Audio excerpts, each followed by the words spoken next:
Yekaterinburg'un Kirovski rayon məhkəməsi Uraldakı Azərbaycan diasporunun lideri Şahin Şıxlinski və digərlərinin işi üzrə Andlılar Məhkəməsinin kollegiya heyətini formalaşdırıb.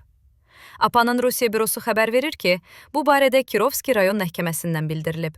Qeyd olunub ki, qətl və sui-qəsd cəhdi ilə bağlı cinayət işi üzrə Andlılar Məhkəməsinin kollegiya heyəti formalaşdırılıb. Müttəhimlər kürsüsündə 7 təqsirləndirilən şəxsin, o cümlədən regionun Azərbaycan diasporunun lideri Şahin Şıxlinskinin olduğu bildirilib. Andlılar Məhkəməsinin kollegiya heyəti 26 yanvar saat 14:00-da müşavirəyə başlayacaq. Qeyd edək ki, ötən ilin iyun ayında Rusiya hüquq mühafizə orqanları Yekaterinburgdakı azərbaycanlılara qarşı əməliyyat keçirib. Əməliyyat zamanı güc tətbiq olunub və nəticədə 2 azərbaycanlı, Ziyəddin və Hüseyn Səfərov qardaşları ölüblər. Digər Səfərovlar və bir neçə həmyerlimiz məhkəmənin qərarı ilə həbs olunublar.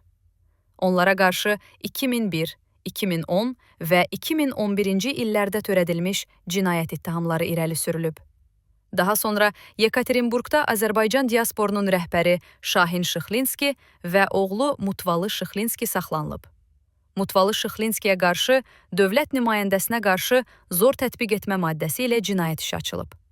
Şahin Şıxlinski isə sifarişli qətlə cəhd və dövlət nümayəndəsinə qarşı zor tətbiq etmə maddələri ilə ittiham olunur.